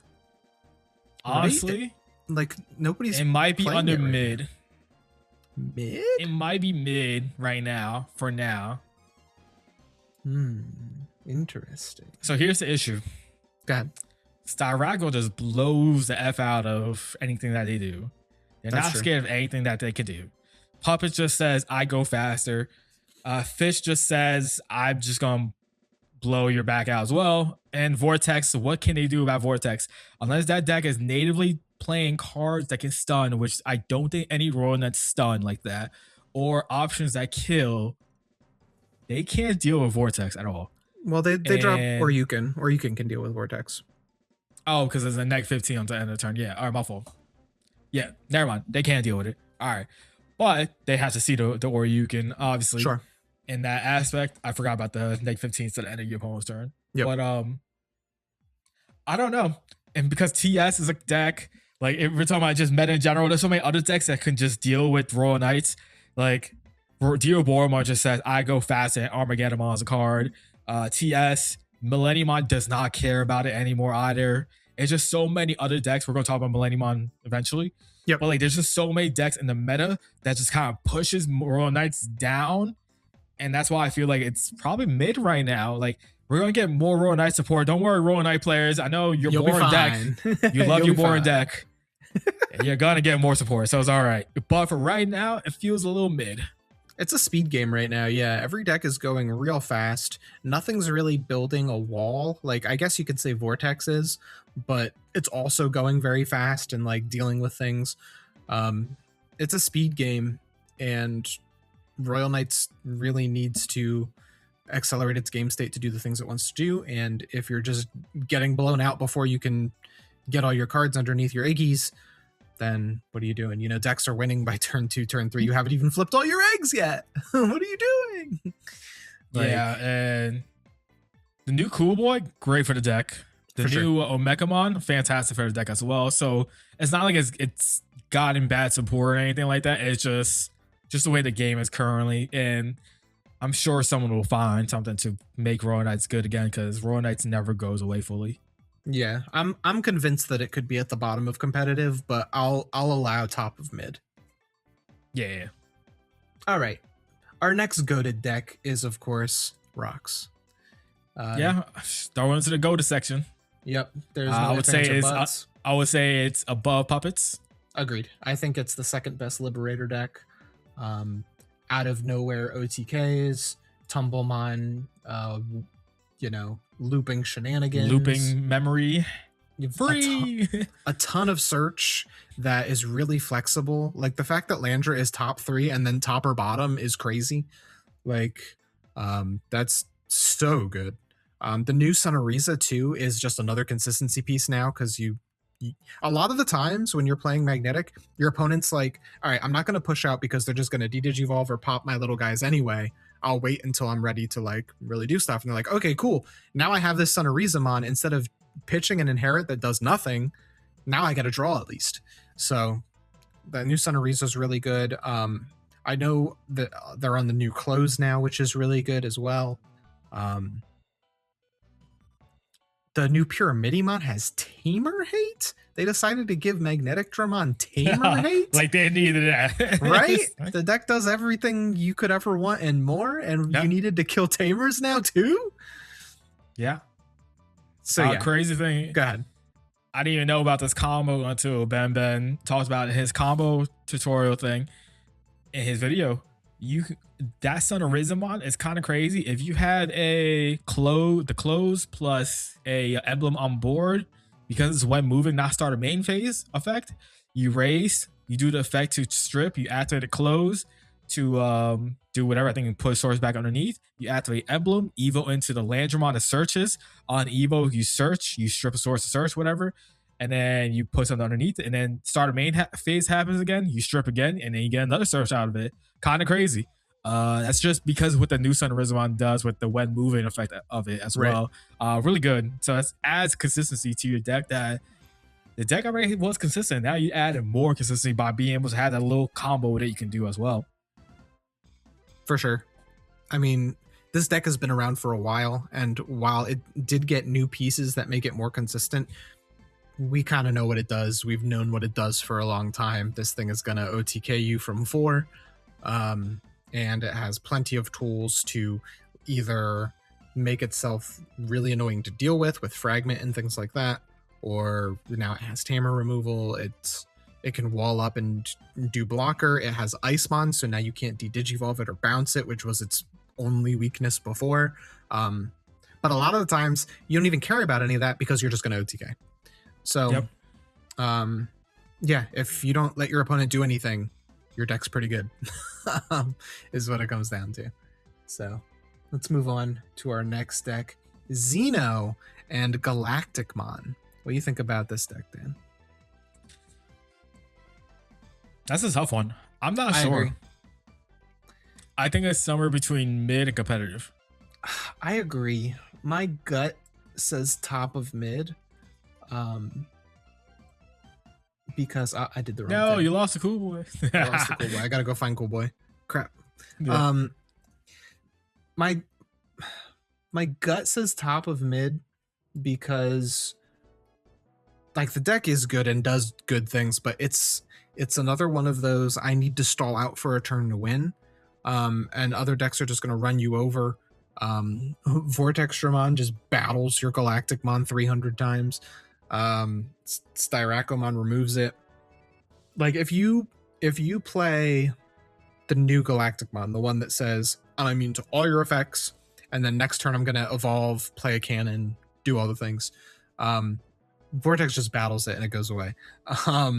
You can hit it with a lingering effect, like can't suspend until the end of opponent's turn, for example, and now you can't do your Galacticmon play. You can get a cannon out and pop a couple things, but you can't do the big one turn win thing.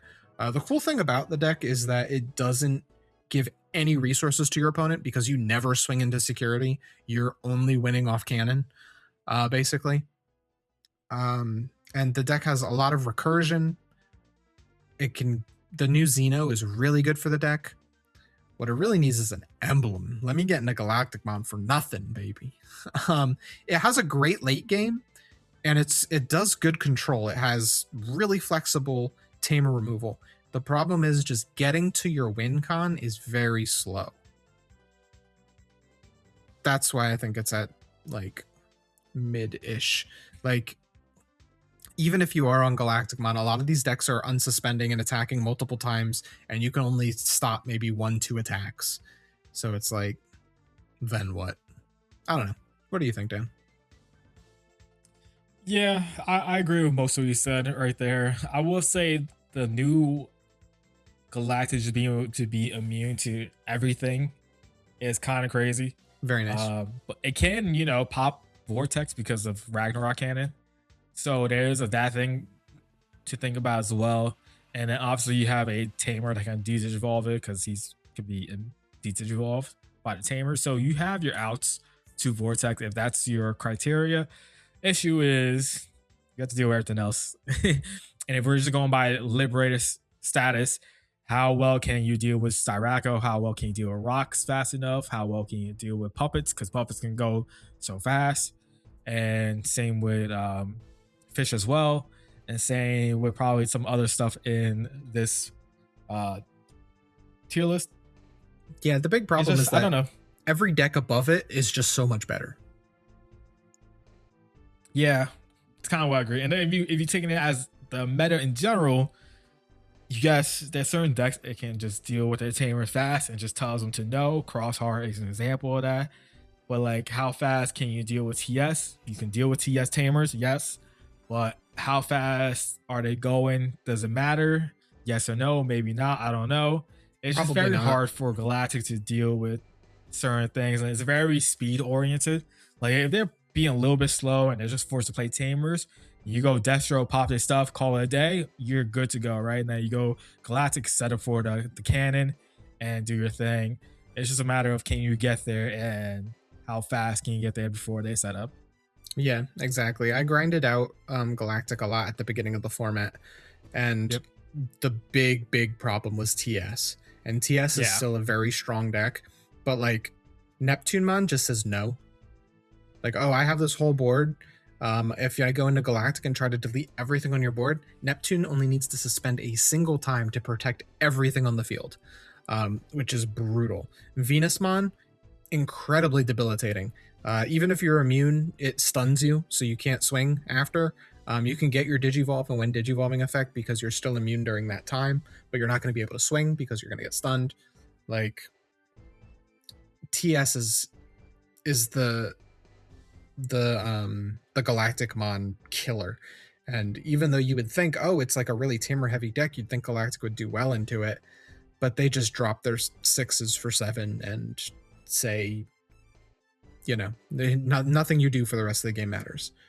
You can't de-digivolve them. It's just, oh, sure hope you don't kill that Minerva Mon that de-digivolves you, 3-4 stages. Like, it's rough. Yeah. So basically, it's not a bad deck. It's just that every other deck is really good. is what it comes down to. Heavy Metal Dramon. What do you think, Dan? I'm torn. I think this is either low competitive, high mid. I'll go. I think the new support was so good for it that it made this deck actually relevant. Like, no, all jokes aside, like this deck can run up against a lot of decks in today's game, and the power is there. Can you win consistently with it? I don't know, but man, it's very strong. Being able, the emblem is craft for that deck because you can play your tamers from your hand or trash, so it just feels live whenever you need it to be. Yuki is so good. Started main phase, trash a card, and at the end of at all end phases, you can grab grab a card if you don't use it. It's so good. You can grab whatever you need. The ace now becomes a 1-card starter if that's all you have. You play the ace, you play a 5, you evo into your other heavy metal. Heavy metal is gonna play another body, and now you just set up perfectly. You can make a crazy board with a bunch of loud mons that gives everything scapegoat, so you have protection on your aces. That's what matters. You have Megidron that you can just evo into whenever you feel like it from the trash. You have a War Growlmon in the deck that can just be played whenever you want. The new stuff just speeds it up so much. Itmon is starter main, trash a card, gain a memory. You have the egg that starter main. You can evo from the trash for 1 reduce, 1 less, then trash 2 cards. That Punkmon allows you to evo and swing. Yuki lets you evo. Like, it just does so much and so much faster than it was previously. It's tough. It's good. Like, the deck's really, really good. Yeah, it's solid, but I don't think we've seen anybody do anything with it yet. It's very right, and that's why I think that's why it's rough for me to say competitive or like high mid. That's why I think I would probably put it in high mid because I'm not sure yet, like competitive wise, if anyone's going to actually do anything. I have to do it this way. Yeah, I feel like this deck is Mr. Potential at this point, where it feels like it has the ability to do so much so fast, but can it win? Let me put it like this. Can it win consistently? That's the question. I'm seeing this deck beat TS, and that's something. True. Yeah, I mean, if you have a good matchup into some of the best decks, that makes your deck automatically a lot better. So, Mr. Brito, the Bielsa Baron, has been heavy playtesting this deck, and I'm seeing him beat TS with it. So I think that there's some merit to it for sure. And in my testing, I've beaten some of the other top decks with it so far as well. I just don't know how well it'll be in an 8-round regional. Sure. All right. Oh yeah. So with the start of Yuki, that means that we have completed all of the comic, with the exception of Unchained. She's going to be at the end. So now we're on to the novels. So Yuki was our first novel character. She's essentially the protagonist of the novel. Next we have Winner and his Royal Base. Dan, where does Royal Base stack up? Me personally, it's in the Sukumon section. I think it's better than Sukumon. I think it is too. I don't know. I would say mid. Goated? Not mid. Absolutely not. Do you think it's better than Royal Knights and Galactic? I feel like no, right? Like the deck. Yeah, I don't know. I don't think so. the deck has a lot of new tools that give it a lot of really nice power. It's the best recovery deck out of all the Liberator decks, weirdly enough, even though it's not yellow. Um, and like the effects on Queen Bee are really annoying. Like she's going to out something every turn if you don't get rid of her. The problem is she doesn't really have any power behind her. You need to rely on your ace for that, and we all know how aces are in this game. So you really got to set up and then go Vespamon, swing, swing, swing, swing, swing. Winter is not even the best tamer for this deck. It's Fae, so it's like it feels a little awkward. But I would love to be proven wrong. I would love to see this climb to competitive. But every time I see this deck, I feel like this is a fun deck and we're having fun here. Like, I feel like if this went up against anything that was like a serious threat, it would get cooked. So I don't know. That's where I feel about bees. It does ironically have a very good matchup into Vortex Dramon because it can run Hornet Eraser for free, which is great. I don't know. It's interesting. I should test more bees. You should do that and let me know. Because I ain't touching it. All right, so that's where we are with bees. Dinosaurs, Dan. How do you think about dinosaurs? I hate to do this, but Sukamon. Ooh, poor dinos. You're kind of right, though. Above Violet, though. Above Violet. Yeah, I just have to, I have to do it this way. I hate to do it, but Dinos. You might be right. Go ahead. Yeah, Dinos is cool. It got an emblem. The new Ryotaro reads really well. You able to, when attacking, you hatch an egg and then you can evo, something like that. Fantastic. Allows you, I should say, to make the comeback pretty instantly, and you don't have to worry about it having to wait a turn to hatch and then raise and whatnot. Does cool things. New Dino, fantastic. But yeah, that's it. Like the other stuff does things like Agumon's cool because you give it raid, which is fantastic. But the deck has native raid already in it, so it's not like it needs it. But it's there if you want it. The searching is all right in the deck. Agu X is whatever if you're using the Agu X. It's cool. You have Omni X access to it. you do have Omni X access. The real problem here and Medieval is that if you are a one stack deck, your one stack needs to win you the game. And it just doesn't do that. It just doesn't do that. Like if you look at every other deck that's above it on this list, they're either a one stack deck that wins the game with their one stack, or they're a swarm deck. Like I don't know. And the thing is about a lot of these decks up above, right? Even if they are a made one stack, that one stack makes them to have a wide board, right? Fish is a one main stack really deck, but you're able to spit out the bodies for the little fishes and go wide. Same with Vortex, your one main stack that goes into it. You make continuous puppet tokens and whatnot as you're climbing up. And same with Vortex kinda nowadays too. Yep. And it's just like that. And then your one stat decks like Magnetic, you gotta win with Magnetic. And that's the issue this deck doesn't do. Its power is like, it feels like you're supposed to be just going like unga bunga hit, but then you have this weird control aspect to it, and it just doesn't work. Like, who cares if you can't swing into your opponent if you're forced to swing into Dynamon? All right, I'll remove the Dynamon. Cool. Let's keep it moving. Yeah, even if you do have Fortitude, who cares? Right. Yeah, like in this game, removing a 6 2 times is not a big ask. Like, and a lot of the times you're probably protected from whatever Dynamon's Fortitude is going to do to you anyway. So like, I don't know. And you like, it's weird because you have to use the Metal Tyrannodon to give us the balance and digital protection, because that is your biggest weakness of the deck. Right. But then you lose out on the Master Tyrannodon power. So it's like a give and go. What do you want to choose at that point? And I guess it depends on the deck you're playing against. But it's just tough because then if you're versing a deck that's blue, like Fish, that can bounce in bottom deck, Bye All bye. right, I'll just wait a turn. I'll wait a turn, no problem, and then I'll deal with it because you don't got much going on anyways. Because you're dealing with that one stack. It's just very weird, and I don't know.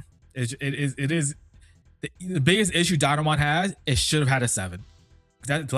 That's what is missing. That 7 that does what Magnetic does for Pyramidi or Styraco does for Medusa. That's what Dino feels like it's missing.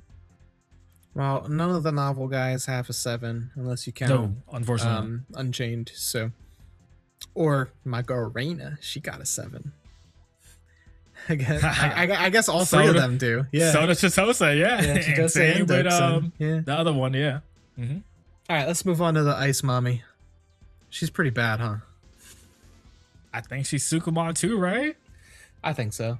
Do you think she's better than Ghosts though? I think she might be because at least she has an OTK. Ghost is the bottom. Ghost is at the very bottom.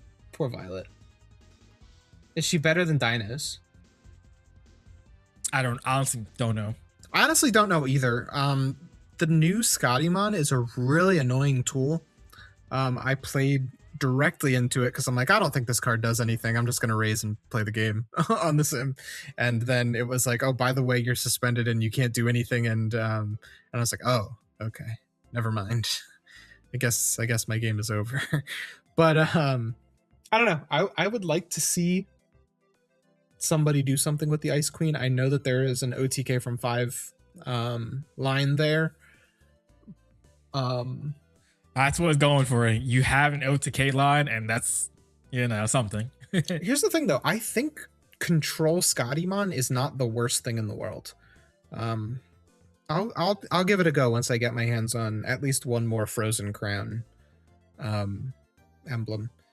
But yeah, unfortunately, chat, we haven't played against it, we haven't built it, and we don't think it's very good just by reading it. So it's Sukumon tier for now. I would love for you guys to prove me wrong. For sure. Joining our friends in the garbage tier. No, I think he's such a cool deck, but I agree. Yeah, unfortunately. Altea does some very cool things, but he's not very good. The Invisimon deck. Do you think he's better than Ice Snow? So I think so. I'll give it better than Ice Snow. Okay. All right, so here's the issue in Invisimon. All the pieces really reads really well, but they're better as support pieces than they are as a whole for a whole deck. That's, I think, Altea's biggest issue as a deck. Right, the deck has some cool things you can do. You flip your opponent's security, right? And then you gain effects based off of that, especially off the Invisimon. You're able to really good removal, honestly, as Invisimon. Being able to like hide and go seek type thing, go into security, come back out. Oblivion, the new Oblivion reads really well. And honestly, it's probably the best card in the deck now. Being able to do what it does, be played out, and then Evo into the Invisi for free, whatever it is. New Invisi's very good too, though. Yeah, that's what I'm saying. Yeah, it is really good. Don't remember what it does right now, but I know it's pretty good. It basically bottom decks anything. It's like D-Digivolve and then bottom deck something like lowest level or lowest play cost or something. And then again, sec +1. So like you get a little bit of power behind it too. I don't know, man. I feel like we have enough good cards to where this deck could be good, but at the same time, it's like, why not just build a different deck and throw Invisi in it, throw Oblivion in it? Like, yeah, that's what it feels like. The new Altea is really good though. The cost reduction based on your opponent's face-up security is very nice. I don't know. I need to get my hands on a few more of his emblems as well so that I can true. I can mess around with it. Man, I hate that they only gave us 2 emblems per box. That makes me so mad. Okay, enough said about Invisimon. Good cards in a bad deck. Unchained and Ex Machinamon. I think we will put it in bottom of competitive. I'm fine with that. Why? Because if you go into Ex Machinamon, probably any deck underneath competitive can't beat it. That's true. And probably only one that could is Yuki, maybe. Because Yuki has a possibility to be able to blow up a lot in a turn. but everything else, I don't really see it being able to deal with it if it gets to Ex Machina on, right? That's the question. If, but the deck has an emblem now, so this deck can go way faster than it could previously. And I'll just, yeah, that's what it is. I was gonna say EX11, but the promo just came out anyway, so who cares? The Right. promo added so much speed to the deck that it's crazy, honestly. And the only deck that's really consistently can beat it is Vortex Ramon, and that's why it's underneath Vortex Ramon, realistically. But if you take, it's funny, if you take Vortex Ramon out, a lot of these other decks, even in the regular meta, can't really deal with Ex Machina consistently, which is pretty crazy to think about in that aspect. But I think because Vortex is there to be that barrier, I think you can't see Ex Machina be better than what it could be because Vortex is there. If that makes sense. Yeah, it just kind of hard stops. It's the lore, the lore loss. Yeah. Ex Machina Mon does nothing against Vortex, absolutely nothing. But Ex Machina, yeah, great card. Here's my big old boss monster. It's probably gonna pop and swing and do a couple checks, and then if you don't remove this 4 times before the next turn, bad things are going to happen to you. Yeah, for sure. You lose. That's what happens. Most of the time, yeah. Unless you can stop an attack or some other way, but you know, it's gonna bottom deck you and stuff. Like it's a really cool deck. But it, yeah. Some of the low key strengths of the deck that people may not have realized. You can kind of rookie rush with this deck because you're running so many Machina mons. Right. Sometimes there's a point, maybe if you're missing pieces, you're just kind of rookie rushing. You can go, you could just win off of your level 6s as well, because the level 6s do a lot by themselves as well. If you don't see the Ex Machina mon, they do a lot of board control, stunning, digivolve, a lot of things like that. And then mind you, the Machina mons also just give protection, general protection to anything in your stack. So like if you have a Doubtful Mon on board that has, I think it could hold up to 2 links, or is it just one? I don't remember right now. You have to deal with it twice. Right. And if you can't, you can't. Which is kind of, sometimes depending on the situation of the game, you just can't. And it's pretty good when it comes to that. And then obviously you can run tech cards. I've seen a lot of people run things like HVDs. I've seen people run Supreme Connection. Giant missile. I'm gonna get to that one. Supreme Connection to make their Metatron mods be a 4-drop instead of what is it? What would it have been? A 7-drop, I think it is. Something like it gives their plays cheaper. You drop the Metatron, you evo your other stack into the Doubtful DNA. So now you're passing turn with 4 instead of maybe a lot more memory to give your opponents to work with to attempt to deal with the Ex Machina mon. For sure. And like the whole deck basically has protection. So like you have to out any part of its line twice before you get rid of it, which is really nice. So, and then sometimes they have effects if right. they're they have inheritables or something like that where it's all turns, you try to remove it, they tuck it, now they get an effect, whatever that is, could matter. Right. Yeah, you get like a pop, or you can suspend something down. Yeah, it's a really cool deck. If Vortex Dramon wasn't designed specifically to beat the deck, it might be even higher. But agreed. All right, now we got 3 little oddball decks. These decks were battles in the novel. So these are cards I worked hard for us to get into this tier list because I think they deserve a spot. Nah, I was always gonna put them in. Don't you worry about that. So first one we got on the list is the Lusamon Tamer Dokusun. Lusamon's not a very good deck though, is it?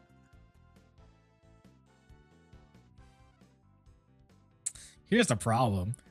I think if we're gonna find some madmen eventually that's gonna break this deck because of it. When I'm not priced out of it and I get my AD01, we're cooking. I think there's gonna be people that's gonna cook with this shit, especially when AD01 gets their Lord Night Monster stuff like that. That's true. This is pre-AD01. We're not gonna talk about AD01 stuff. We're talking about what it is currently. The reason why we have these 3 decks in here is because each of these tamers make their decks like a tier above what they were performing prior to them. So that's why we felt like it was needed to talk about them. For So sure. I want to say this is somewhere in the mid tier. This is a super skill check ass deck. Like Dark Masters isn't into the general meta. If you're talking about just Liberators in general, ooh, oh yeah, okay. Oops. Lucemon forces you to make choices, and if you make the wrong choice, it could legit end your game quite faster than you expected. This card allows you to make your Lucemon play so much more efficient. It's not even funny. It's crazy. Yes, you see it's a 5-drop, but it's a fake 5-drop because it becomes a 3-drop pretty instantly. If you have 2 Cupimons with this on board, it's just like it gets crazy value for no reason. Card is amazing for what it does for Lucemon. And Lucemon in general is just strong cards, but you're able to deal with it if you know how make the right choice at the right times. So it's very doable, but you gotta know the matchup and know what you're running into when it comes to that deck. For sure. Yeah, it's big skill check deck. And yeah, that 5 play cost is a joke because whatever you were going to do, it costs 5 anyway, and it does it for you. So it's like, oh, it costs 5 to evo my Lucemon. Oh, Doku-sen says on play evolve my Lucemon without paying the cost. So like you didn't actually like you're just getting double value off of that. Which is cool. So he's a very cool tamer for the deck. Instant 4 of all 3 of these tamers are basically 4 ofs for their specific archetypes. And yeah, he makes the deck even better. I'm excited to get my ADO one so I can finally build Lucemon because Satan mode was my goat in Time Stranger. Listen, yeah. He carried for you. Yeah, he really did. He has that instant kill move. It's my guy. All right. Reyna, Nightmare Soldiers is trash. Above Violet still. Is it though? Like really? Right, you know what? It's funny. Bottom. No, it's funny. I don't know if this is necessarily true, but this is the running joke. Yo, that card does so much work for the deck. It's not even funny. Like being able to like kill something on your board and then DNA from your trash with a Digimon on board is kind of cracked. Being able to go have this on board with the insane synthetic monster, you can kill one of your Digimon. You don't play a Chimera or Millenniumon out, but you just get the kill, and that's what that matters. So you have to set the body. You have Myosma on board with a Paimon and trash. Free Bolt Baldermon, and then Bolt Baldermon trashes a card, swings, do damage. You can do a lot with it. Honest God, this card allows you to like OTK so much faster than you ever thought you could prior, and it's just so good. But setup is terrible. You're getting there is rough. There's no free ways to play this out or anything like that. So it's kind of like you have to set up, and if you lose within the setup, it doesn't matter if you can do cool plays. If you just die anyways.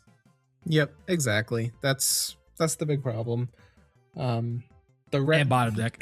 She's a great card, really good card, but the rest of the deck needs to like get put up to her level.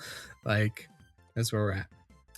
And the best thing about her, go ahead. The best thing about her compared to the all 3, she's the only one that's traded in archetype, which is kind of crazy. Yeah, she's actually the Lucemon tamer is. I believe the Lucemon tamer is not traded. It's just Liberator on it. Yep. Yeah. And she's the only one that has NSO in it, and it matters for your search. Yep, because you can grab her off your Demi-Devi search, for example. Yep. Which is very valuable. And then, finally, last but not least, what I believe to be the best deck in Digimon right now. Woo! He said it, not me, and I'm the Millie player here. Go ahead, Dan. Talk all about your boy. This man has done so much for the deck. It's not even funny. This card is broken. This card is arguably broken. This card does so much for the deck. It's not even funny. It's correct at what it does for downside. There's only one downside. I agree with that probably. Yeah. Okay, it kind of hard counters, but like not really. Man, getting this one card from Liberator for Millenniumon is crazy. It already got cracked with, having 3 promos in a row, not in a row, but consecutively for support for the deck. So those two were good, and then we got Promo Millennium One, which set it off and allowed you to be a top tier contending deck. What this card did for it says tier 1.5 ish deck, we're gonna push you to tier 1. And that's basically what it did. What this does is allows you to control your trash when you feel like it. When you want to trash something, you on play start a main, you trash a card with composite and trait to draw one draw one, gain a memory. And in all turns, when any of your composite Digimon die, you can play a Gazi or Gisa from your hand, which means that's free value of searching or drawing, and it's so good.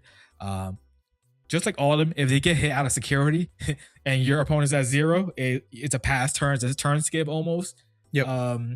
It just does a lot. The consistency allows you to have is so good. It's so good. Yeah, all three of these tamers head out of security can be disastrous for your opponent. Chitose and Reina can turn steal, and Doksun still lets you Evo for free, which is bonkers.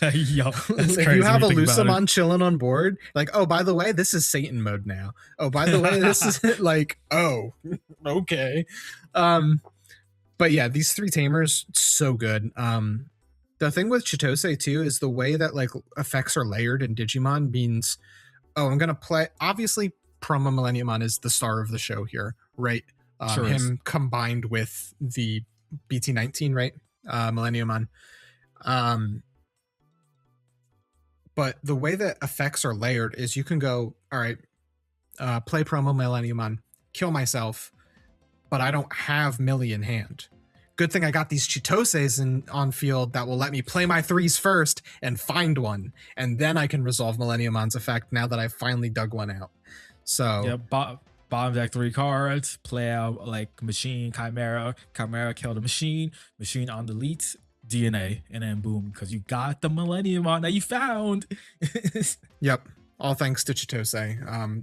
It does a lot for the deck, and as we've said before, Millenniumon was a deck that took some skill to play, but now you don't have to worry about trashing the wrong card because Chitose is just like, I got you, man. You need to trash the right card, start a main, let's get this done.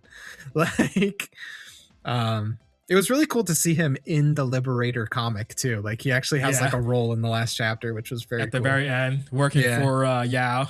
Yeah, my yeah, two awesome. goats. My 2 goats. Yeah, and it's crazy because the thing about these tamers as well, it's like, you know, you get one on board, you're cooking. But if you get like 2, 3 of these on board, it's just so much value, especially with like Millenniumon, being able to just draw trash, and just find all the pieces that you need. And you just go full combo. It's just crazy feeling. Yeah, same thing with Reina. I mean, obviously on a way less powerful scale, but multiple Reinas and 1 Bolt Bauta means that you are cooking that turn, because Bolt Bauta is going to play bodies. You're going to have Myotis Inherit to kill one of your bodies, trigger your next Reina to get another DNA off. Yeah. It's very cool. The Doksun is the one that I am least familiar with, just because, you know, again, I was priced out of this deck. But like, you're going to 3 in a Lucamon deck is already very good, because all your things are 5. So a lot of the times your opponent would choke you to 1. It's like, here's 4 memory, I guess, have fun. But being able to go to 3 is good on its own. Plus, that's a choke. If you are set to 3 and then Evo Lucamon for 5, you tap this Doksun, gain 1. Here you go. You're at 1 memory, and now I have Chaos Mode on field. Like, these 3 tamers do so much for being tiny little bits that you guys probably didn't even read in the novel. So yeah, definitely. That is our Liberator tier list. You're welcome, Giovanni. Now you can go pick out which deck you want to play. Anyways, y'all didn't hear that. Anyways, yeah, Varney's like, I'm a Medusamon player now after seeing this. Yeah, right. Right, exactly. Yeah, that's our Liberator tier list. Goated, as you can see, we got Medusa, Millie, Rocks, and Puppets. Competitive, we got Fish, Vortex, and Ex Machina, and then everything else. whatever. Everything else, at this Dan's like, I don't point. care anymore. I'm not saying them all. That's 10 more. Yeah, I yeah. can't do it. Yeah. Those are the relevant decks in comparison. These are the top decks that we think, and then these are what we consider the lower tier of the Liberator decks. Mind you, we call Sukumon, but it's still solid decks. If you like to play those decks, you like Tyrannomon, go ahead, pick up Dinomon and play it yourself. Don't worry about it. Like, even though we're saying it's not the best, but it still could be a fun deck that you would enjoy as yourself. Same if you're Ghost fans. I know there's quite a bit of Ghost fans out there, which is very surprising to me. But if you like it, play it. Don't just because we said it's the bottom of Sukumon trash tier, like, still play it, enjoy the deck, have fun with it. It's just in a competitive environment, it's not the best at all, unfortunately, but still fun to play if you like to play it. For sure. With that being said, yep, let us know in the comments what you think. If you think we've rated a deck too low or too high, I'd love to see why you think that. I would love you guys to prove me wrong on this Sukumon tier. If we can get these decks, if we could get any one of these decks bumped up like to mid or competitive, I would be so happy, because I think every deck here is very cool. Liberator was just amazing for the Digimon trading card game. And sure was. These, what is this? 20, 15, 18 decks show, that there's so much cool stuff that came out of Liberator for the Digimon card game. So that's all I got to say. That was my last little bit. You can take us out. You good? Don't forget to like and subscribe. You want to see more podcasts for us, and like Gino mentioned before, don't forget to comment down below. Let us know what you think about the tier list, and what's your favorite Liberator deck. We would love to know that as well. And there could be more in the future. Just because Liberator is done doesn't mean Liberator is gone forever. It just could be just for now, especially when Elysion around the corner eventually. That could also bring us more decks, who knows, into the TCG, not just mobile, which I think is going to be pretty cool to see when that time comes. Right, yeah. It was confirmed that Elysion will continue the story of Liberator. The last novel chapter confirmed it. So, yep. So with that being said, we'll catch y'all on the next one. Momentai, everybody. Peace out.